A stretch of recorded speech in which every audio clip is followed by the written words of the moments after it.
present, and future. So here in the future is Don. No, that's Dan Goldie. That's Dan Goldie. You prefer them blondes, aren't necessarily dumb.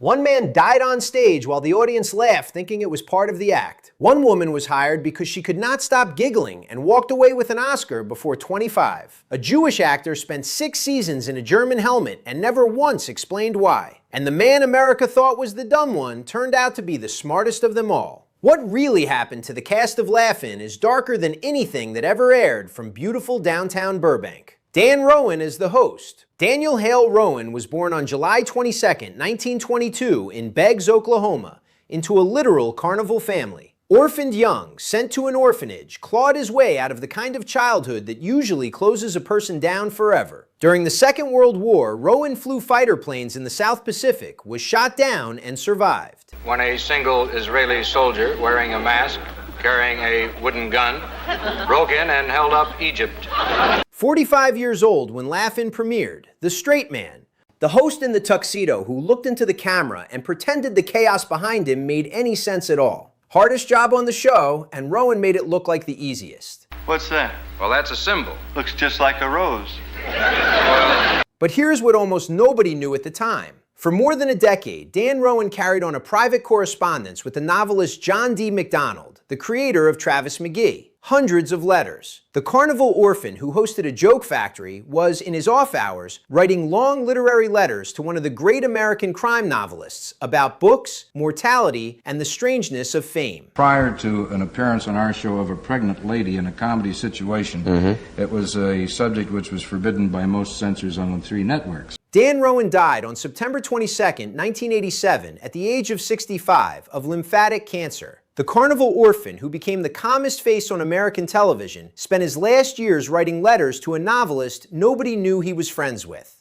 Dick Martin as the co-host, the Lech. Thomas Richard Martin was born on January 30th, 1922 in Battle Creek, Michigan, 45 when the show premiered. Oh, I kissed Betty Davis's last year. If you've kissed one, you've kissed them all. Have him flogged. 6 months younger than Rowan, and the only man in television who could play dumber than he was without anyone catching the trick. The Lech. The grin. The one who looked at every woman who walked through the joke wall like she had personally hung the moon. Audiences for decades genuinely believed Dick Martin was a slow-witted skirt chaser who had gotten lucky. In fact, Martin was one of the sharpest comic minds of his generation. Well, what's the name of the camp? Well, it's Camp Sunny Sunshine Peekaboo. It's a topless camp. Well, that's not bad. From the ankles up. But here's where it gets interesting. After Laugh-In ended, Martin walked behind the camera and became one of the most in-demand sitcom directors in Hollywood. The Bob Newhart Show, Family Ties. For nearly 2 decades, the man America thought of as the dumb one was the man Bob Newhart trusted to shape his timing. Married actress Dolly Reed in 1971. Divorced. And then, years later, remarried her. The Lech who chased every woman on the show went home to the same one twice. What was your first reaction when you came out here tonight and you saw all your Laugh-In cohorts with you? I was kind of surprised they were all still alive. Dick Martin died on May 24, 2008 at 86 of respiratory failure. The dumb one was never the dumb one. He had simply understood, before anyone else in the room, that the smartest thing a comic can do is let the audience think they have him figured out. Goldie Hawn is the giggling go-go dancer. Goldie Jean Hawn was born on November 21, 1945 in Washington, D.C. 22 years old when she walked onto the Laugh-In set as a go-go dancer, and within a year, the most famous giggle in America. What audiences saw was a body-painted blonde who could not get through a single line without dissolving into laughter. Laugh-In news of the future as, oh no, I did it again. Go ahead. And now Laugh-In. What they did not see was that producer George Schlatter had figured out something on the very first day of taping. Goldie could not deliver the cue cards. So Schlatter made a decision that changed her entire life. Don't rehearse her. Let her fail on camera. Print the failure. The ditzy blonde the country fell in love with was a real woman failing in real time. What have you learned of yourself and of the business in that time. That is the most demanding personal question. But here is where the real story begins. Off camera, Goldie Hawn was the opposite of the character she played. Trained as a serious dancer since the age of 3, ran her own dance school at 19, walked away from Laugh-In at the height of its fame, and within 2 years had won the Academy Award for Cactus Flower. 24 years old. Her partnership with Kurt Russell, never married, never explained, has now lasted more than 40 years. In 2026, Goldie Hawn is 80. The girl who was hired because she could not stop giggling figured out, before almost anyone, that the joke is only a joke if you decide when it ends. Ruth Buzzi as Gladys Ormsby. Ruth Ann Buzzi was born on July 24, 1936 in Westerly, Rhode Island, the daughter of a stone sculptor. 31 when Laugh-In premiered, and the only cast member who would appear in every single episode of the show's 6-season run. What she gave the show was Gladys Ormsby. The hairnet, the brown cardigan, the rolled-up stockings, the handbag swinging like a medieval flail at any old man who got within 2 feet of her. Sure, I approve of the pill, but why take an aspirin when you don't have a headache? Gladys was a spinster who had been overlooked her whole life and had decided to start hitting back. One of the first feminist characters in mainstream comedy. But here is where it gets interesting. In real life, Ruth Buzzi was the opposite of Gladys, a Tony-nominated Broadway actress, strikingly beautiful under the hairnet, and Buzzi insisted on wearing the hairnet anyway, because she understood that the disguise is the joke. Golden Globe winner. I'm just going to tell you how having been on Laugh-In has affected my life. It's really wonderful to travel and go places and have everybody I guess I'm very approachable. 5-time Emmy nominee, married Kent Perkins in 1978 and stayed married to him for 46 years. No tabloids, no scandals. Then the slow ending began. In 2022, Ruth Buzzi was diagnosed with Alzheimer's. On May 1st, 2025, she died at 88. The handbag is finally still. The woman who carried it deserved every standing ovation she ever got. Arte Johnson as Wolfgang the German soldier. Arthur Stanton. Eric Johnson was born on January 20th, 1929 in Benton Harbor, Michigan. 39 when Laugh-In premiered and about to become the most quoted German soldier in the history of American comedy. Very interesting, but stupid. 5 words, a helmet, a cigarette, a bush he kept falling out of. Arte Johnson won an Emmy for the role in 1969. But here's what almost nobody knew about him. Arte Johnson was a Jewish man from Michigan playing a German soldier on national television in 1968, 23 years after the end of the Second World War. Never made a public point of it, never explained it in interviews, just did it week after week with the unbothered precision of a man who had decided that the best revenge on a uniform was to make the uniform ridiculous. Before acting, Johnson had been a copy boy at Viking Press in New York, spoke several languages, could memorize a script in a single read. Then the slow ending began. In the late 1990s, Arte Johnson was diagnosed with non-Hodgkin lymphoma, fought it for nearly 20 years, died on July 3rd, 2019 at 90. He fought the longest, quietest battle of any cast member on this list, and never once let it touch the work. Henry Gibson as the poet. James Bateman was born on September 21, 1935 in Germantown, Pennsylvania. He took the stage name Henry Gibson as a pun on Henrik Ibsen, which tells you almost everything you need to know about him before you have heard him say a single word. 32 when Laugh-In premiered. The poet. The giant flower. Really, I'm a campaign button pusher. Before that, I used to be a bumper sticker licker. Tiny, absurd verses recited in a voice so soft you had to lean toward the television set to hear him. The gentlest thing on a show made almost entirely of noise. But here is where it gets interesting for a certain generation. If you have ever seen Robert Altman's Nashville, you have seen Henry Gibson. He played Haven Hamilton, the smug country music king in the white suit, and the performance earned him a Golden Globe and a place in film history.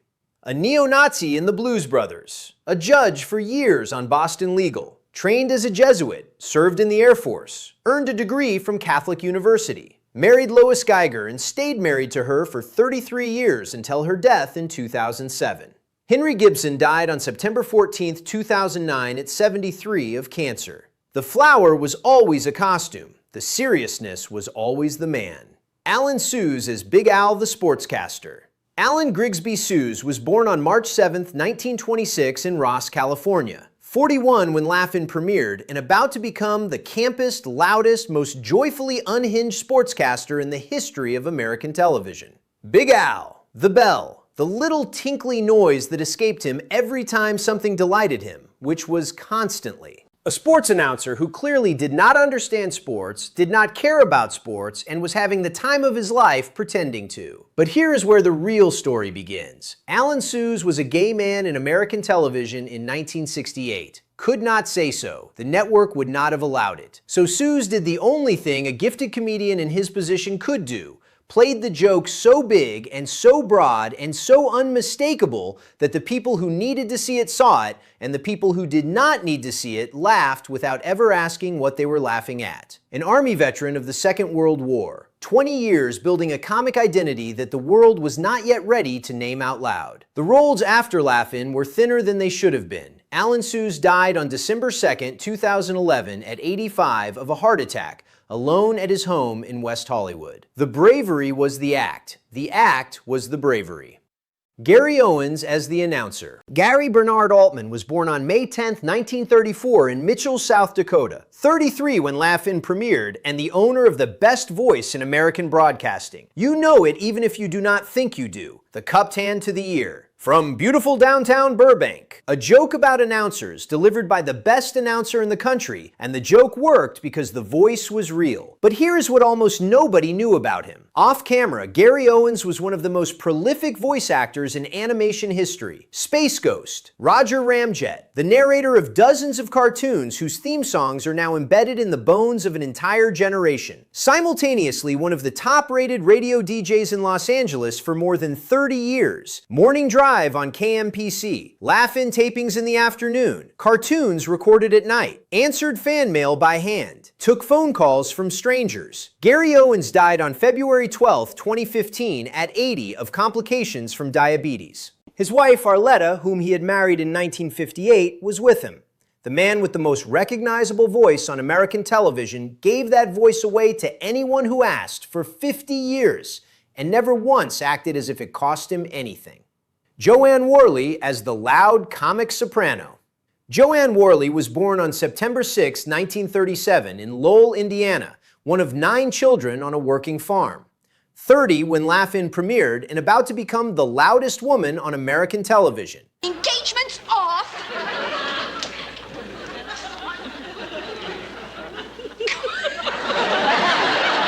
That is meant as a compliment.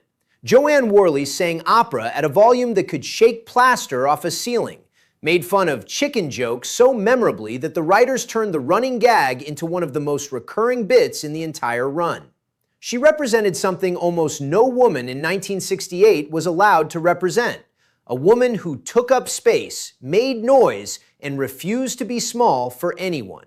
But here's where it gets interesting. After Laugh-In, Joanne Worley quietly built one of the longest careers of any cast member on the show. Became one of the great Disney voice actors of her generation, the wardrobe in Beauty and the Beast. The singing armoire whose voice you can probably still hear in your head right now. Married actor Roger Perry for nearly 40 years until his death in 2018. In 2026, Joanne Worley is 88 years old. Still here, still attending conventions, still singing. The loudest woman on American television in 1968 turned out to be one of the most durable. The volume never once dropped. Johnny Brown as the sketch regular. Johnny Brown was born on June 11, 1937 in St. Petersburg, Florida, and raised in Harlem. 30 when he joined Laugh-In as one of the first black performers ever made a regular on a primetime American sketch comedy. That sentence sounds small. It was not small. In 1970, there were almost no black faces in the regular rotation of any major variety show in the country. Schlatter had been pushing the network to integrate the cast for 2 years.